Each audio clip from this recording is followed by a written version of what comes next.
there's kind of a problem with the GarageBand pan knob, but it's not a problem if you know about it. Let me explain.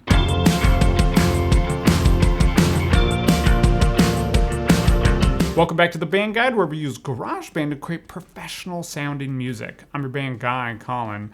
And for today's video to make sense, we have to talk about how we hear in stereo, because the fact of the matter is we don't have a center ear. So if we're hearing things in center, what we're actually hearing is the exact same volume of that thing in both our left and right ears. And then our brain decodes that and says, I'm hearing this equally, it must be directly in front of us. So when we're panning something off to, let's say, the left side, what we're actually doing is reducing the volume of that source in our right ear. If we were to pan it all the way to the left, we're completely removing any volume of that source in our right ear. Now, there's nothing wrong with the pan knob for anything that's in true mono, like a vocal or a guitar or even an individual drum. Where we get issues with the GarageBand pan knob is when things are in true stereo. Let me show you what I'm talking about. Okay, so I've created 3 tracks here. The first track is just a true mono guitar part, so just a single microphone on a guitar amp. The second track is an example that I've set up with 2 guitar parts. One is panned far left and the other far right, and we'll see why I did that in just a minute. And the third example is just a synth that has a slightly different delay in the left and the right ears. So if we listen to this mono guitar part, as I pan it, it's gonna sound the same left, same center, same right. We don't lose anything of the sound as we move it around left or right. It does exactly what we'd expect it to do with the pan knob. Now this guitar example, I have one guitar part in one ear, one guitar part in the other ear. Notice what happens as I pan it.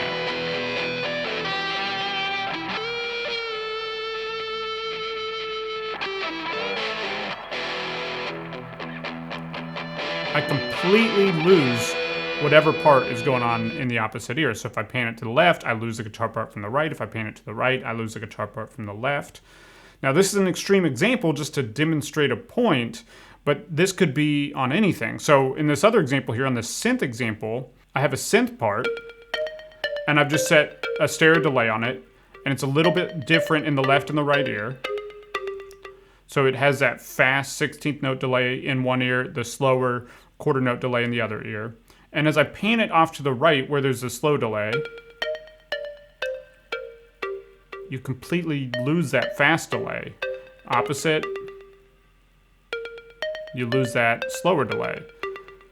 So you could see how this would be an issue, but this is also going to be an issue with other things like a piano, where a truly stereo recorded piano, or even a MIDI piano, because it's typically in stereo mimicking a real recorded piano, is going to mimic the way you would hear a piano if you're sitting down on it and playing it. So your right ear is going to have a little bit more of the high notes, your left ear is going to have a little bit more of the low notes, and as you play up the piano, it will kind of move across the stereo field. So if you were to pan it off to one side, you're going to lose a little bit of whatever that other microphone picked up.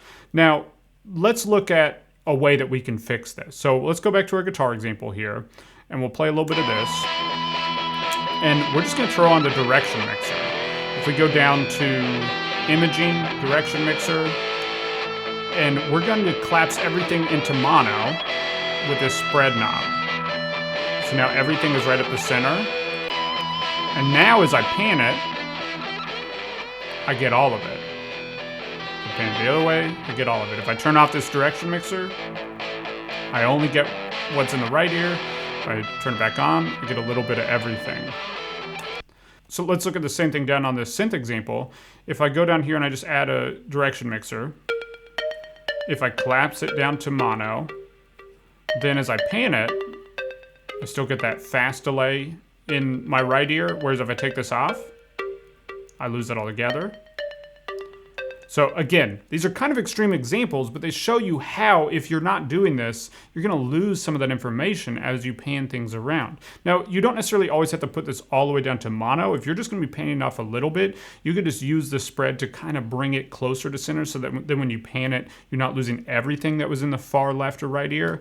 But you can use this to help balance out what the pan knob is going to do. There's only a problem with this GarageBand pan knob if you don't know about it and you don't know how to work around it.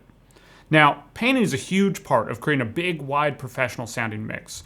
But at the end of the day, it's only one part of mixing, one half of one step of the 6 steps that all professional mixing has. But you can do all 6 of those steps inside GarageBand completely free. And I've put together a free guide to help you with that. I've put together a 6-step checklist that just walks through all the 6 steps that all pro mixes have and how you can do them inside GarageBand completely free. There's a link in the description below, so be sure to grab that. Before we go, I want to hear from you. Did you know this about the GarageBand pan knob? Let me know in the comments below. If this video is helpful, be sure to like, comment, and subscribe, and I'll see you next week with another video.